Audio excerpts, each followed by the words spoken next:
To the grantees up here in North Alabama, like ourselves at NCAC, thank you for the work you do every day to help protect children and make our community safer. It's great to be partners with you, and we want to expand how we can partner together in the future to create a strong web of support for children and families in North Alabama. I also want to thank Sally and the Alabama Department of Child Abuse and Neglect Prevention, or CTF, for the support that you've shown to North Alabama. We really appreciate y'all granting funds to help us protect our kids up here in North Alabama. And then to the legislature for appropriating funds that they can distribute. We really appreciate that. We couldn't do the work we do without the support coming through the state, so we really appreciate that. I hope I'm speaking for everybody. If you don't want your money, just let me know and we'll take it. Anyway, thank you to everybody who's involved.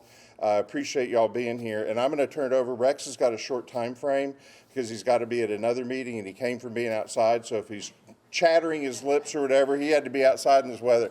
But Rex has been a longtime supporter, and I appreciate you being here. Well, what a great day. I started out this morning at the Chamber of Commerce and met with our new chairman, McCutcheon, which is interesting because he's quickly changed role now, and it seemed like I was being lobbied this morning from my former speaker. But just left Habitat for Humanity and talking to some heroes like you are, and just boots on the ground people serving our kids and our families that need it, and just wanted to stop by and just tell each of you, thank you so much for what you do. We appreciate it so much, and certainly proud of the funding, and the state of Alabama is in really good shape. We're very strong in the budget, and to be able to push this money through to your organizations, and again, boots on the ground, loving and caring for our kids. I guess I was a service representative to the board early on as police chief, and got to serve on the NCAC board and former law enforcement, so I understand what you're dealing with, and we appreciate you so much. Thank you. And as I look around, I see lots of faces that I know. I know lots of programs that are making a huge difference in the lives of the families to make them healthier and stronger, and we need that right now more than ever. And so thank you, Sally, for all you do. Thank you, everybody at Child Abuse and Neglect Prevention, for doing what you do, and every one of the programs that are going to be funded by the monies that are here. So thank you. I love going to these check presentations. Today marks the third one this week. We did one on Wednesday, we did one yesterday in Birmingham, and now District 5. And I just concur with what Chris said. All the work you're doing up here, groundbreaking work. A lot. And I'm sorry that I can't point out everybody, but just your UCP in Huntsville that started the Hearts Respite Program that we fund all over the state. But that model started right here in Huntsville. Cheryl, Stephanie, Susan Roberts is doing something with the drug court, family court in Morgan County that is a model that we hope to spread across the state. I want to acknowledge Sarita Edwards. Would you stand, Sarita? We're going to bring you up here in a little bit. But Sarita is part of a group that we just established about a year and a half ago. Is that about right, Sarita? We finally have an active parent advisory council that is serving so well to have that authentic, lived experience voice. They're not just a council that sits and meets. We actually put our brochures through there. We say, read this. Does this have that parent authentic voice? And some of them will say, no, that's just too many words, or you're using too highfalutin words. Let's get this down where parents can understand it. And Sarita, I know when she comes up here, she's going to be eloquent. She has a passion, work that she does with her foundation. I was real pleased to help present at one of your meetings virtually a while back. Healthy Families America. We have one of only 2 chapters in the state, and it's right here at the National Children's Advocacy Center. I'm a big proponent of Healthy Families America. I think it is the most successful home visiting model that we have in America. It's an outgrowth of Prevent Child Abuse America, of which we're the state chapter for PCAA. I would like to see more HFA chapters. The only other one is in Tuscaloosa, and they're just doing great work. So we might pull on that person to come up here and talk. I'm sure it's being successful. It's just a super model of home visitation. I'd like to call out Melanie. Where are you? Sitting right next to Terry. Melanie Little is the new Terry Collins on our board, representing District 5. I got to be with her Wednesday, and she's just doing a wonderful job representing this neck of the woods on our board. Again, I applaud the work you do. I think Rex said boots on the ground. I think Chris said just the work you do each and every day. We're pleased as an agency to be able to advocate. I see my number one job is to get those resources up. And thankfully, the last few years in the legislature, we've been able to do that a lot with the help of Representative Collins and now Representative Rex Reynolds. Now, Rex didn't tell you, but he danced at my daughter-in-law's wedding 4 years ago, Rex. So that's the first time I got to know him. He's very good friends with all my stepchildren live in Huntsville, and he's very good friends with my daughter-in-law's father-in-law. But I think I said my father-in-law. That would have really made me young, Rex. But yes, Donnie Daly's son married my stepdaughter up here, and Donnie had a long experience with law enforcement in this area. So I feel like Huntsville's my second home. I come a lot. I need to go see you a lot more. I have a 2.5-year-old granddaughter, the only granddaughter. So you can imagine she's spoiled a little bit, but we love coming to Huntsville for sure. Are any other legislators? Has anybody else walked in? I would encourage you. I know I looked at the list. We have some brand new faces from this area. Get to know the new legislators. I know Ben Harrison, I think, is newly elected, and there's some others. This is a time when we really need to help educate them about the prevention work we do. We don't ask for a whole lot when we ask for an increase compared to some, but we know that this is a year that chances are, hopefully, fingers crossed, we will be able to get that $1.5 million extra to the $1.5 million we got last year. Actually, we got a little more than that. Governor Ivey saw our request and actually recommended more, and the Senate and House went along with that recommendation. But it really, make friends with your elected officials. And I would say not just the legislators, but your county commission, your city council, all those people that are there. I'm sure you're doing it already, but I'm just going to tell you again, please do that, because that really helps promote our work. I tell them all, we cannot do more with less, so we need more, because every year we have more requested than we're able to fund. One of the things I want to remind you again, and you have Melanie Little here, a lot of times y'all thank me. Thank you for funding us. It's really our board of directors. They review those grants. We have a very active board. They work hard. They're the ones that make that final decision as to who gets the funding and how much. So make sure you thank Terry's job for years. She's not on it anymore, but she's still a close friend. Once you're a part of our board, always a part of our board.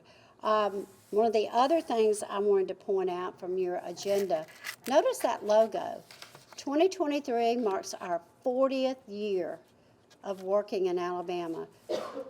40 years is really phenomenal. I like to give you a little education. I'm an educator by trade, so I got to teach you something. Alabama was one of the first states in the union to form a children's trust fund. I believe Kansas was the first one, but it was all after the Child Abuse Prevention and Treatment Act was passed by Congress in the late 70s. So the fact that we were created in 1983, I always miss this a little bit, but we were either the 7th or the 8th, right, Alicia? I'm looking at my deputy director who has so much federal experience. But I think that's another pat on Alabama's back, that our legislature back in 1983 recognized the need to have a separate state entity focused on child abuse and neglect prevention. Mentioning Alicia, I want her to stand up. She'll bring greetings too. Alicia Roper is my new deputy director. Alicia and I worked together at Children's Trust Fund in the 90s when I was kind of deputy director. I believe my official title was executive assistant. But we got to know one another, and then after I left Children's Trust Fund to go do some other things, Alicia went to become deputy director under Marion Lofton I think in the early 2000s. But for the past 17 years, she's worked on the federal level with the Children's Bureau, with the Friends organization, which does training and technical assistance across the country. She moved back to Alabama. I'm giving you her whole bio. A few months ago to be closer to Children's in Birmingham area. And when I knew she was moving back to Alabama, I kind of twisted her arm a little bit. And I said, would you please come back and work with us and be our deputy director? And she agreed. So we are real thrilled to have her with all that federal experience too. Is she here? Yahoo! Before I bring up our agency impact story and Davita, Sarita, I am going to ask you to come up and just share. I cannot emphasize to this group how important, how important our Parent Advisory Council is to us, and how much we are appreciating having their leadership and their voice. So get to know Sarita. I am Sarita Edwards, and I am here on behalf of the Alabama Parent Advisory Council. We are a group of parents across the state committed to making sure families know about the resources and support services in their communities. We do also provide insight on unmet needs that we hear families talk about, resources that you can provide. I had the opportunity to participate in the EPIC 6-week training program, but it wasn't easy for me to do that. I reached out to an organization because our foundation was looking to implement a health literacy program. A colleague of mine recommended EPIC. I reached out to them, and they said because I did not have an open DHR case, I could not attend the course. After some back and forth in an email, they said that I could attend a virtual training course, and I began to think, what if I was a parent who truly needed these resources proactively, and I wasn't able to get these services? I was able to complete that 6-week training course, and the instructor is who recommended me for the PAC. And so this is why I'm here. When we have resources available for our families in the community, we have to figure out a way to provide those resources proactively. We have to make sure we have preventative services so families can get things that they need before they need them. A lot of times we find a lot of families struggling because they lack the information to prevent themselves from getting further in that rabbit hole. And so I just encourage you to explore your resources and explore your services and see how you can get them to families a lot sooner.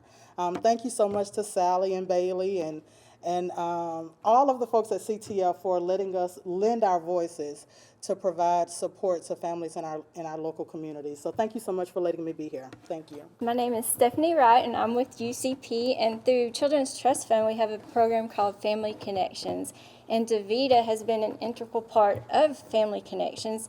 So she used to come a few years ago, and then recently she's came back to our group, and so now she serves more as a mentor. And so it's just exciting to see Davita and to see how she contributes to our parent group now. So I want to introduce Davita Powell, and she can tell you how Family Connections and Hearts has benefited her family. I do want to thank you all for allowing me the opportunity to let you guys know just how much families like mine appreciate the funding from services like this. I'm a mom to two, both are on the autism spectrum. I have a 20-year-old and a 15-year-old, soon to be 16. And the rabbit hole is a real place. And trying to find resources, especially when they were smaller, was something that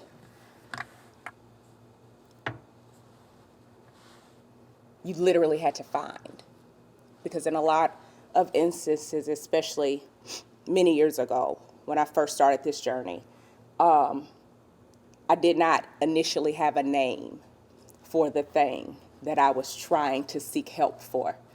And through UCP and through Family Connections and the things and the services that afforded me, I was able to call a thing. And to, once we could identify the things, not just the things that I was looking for for my children because I was frantically searching for services for my children. But in the meantime, I was completely broken and falling apart. And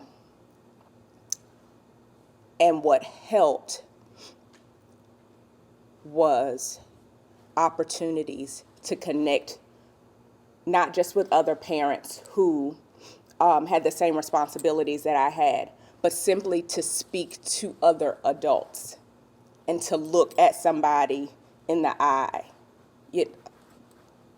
Not a parent and not a full-time caregiver and not a therapist, but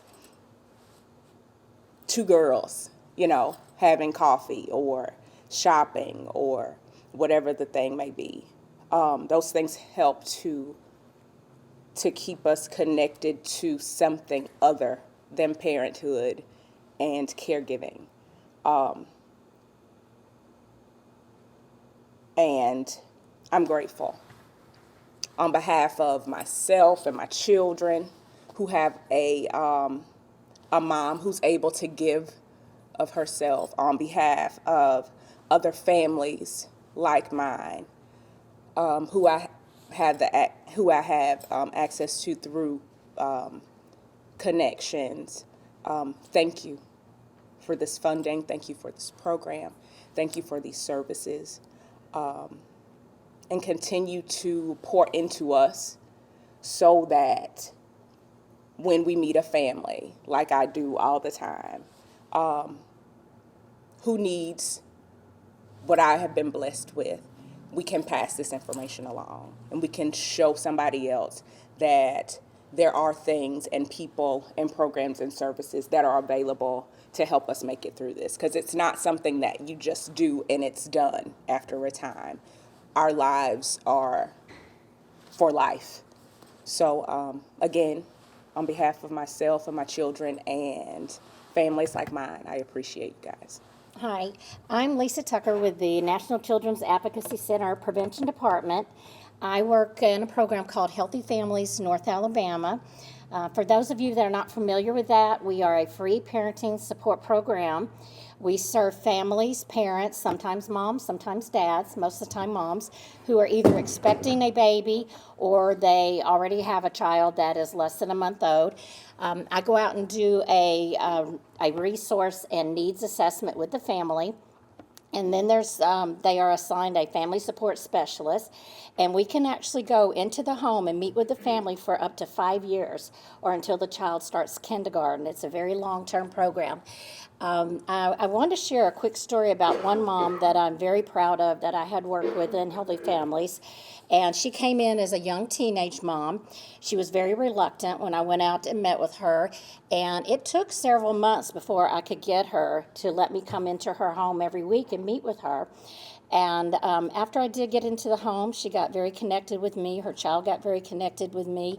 And I'm proud to say that she recently graduated after 5 years of being in our program. She's a wonderful mom. She went from being a young teenager. She homeschooled herself. She graduated a year early through high school. She's employed. The father of the babies has been involved this whole time. Both of them are employed. She is so successful right now. And little man, even after 5 years, and they graduated, and I closed them a few months ago, she still texts me and said, hey, he asked if Miss Lisa will come by and meet him at the playground today. So they still reach out to me, and I'm very proud of her. And that's the type of families that we serve in Healthy Families. So we are very grateful for the funding so that we can continue to do that and serve first-time parents in our community.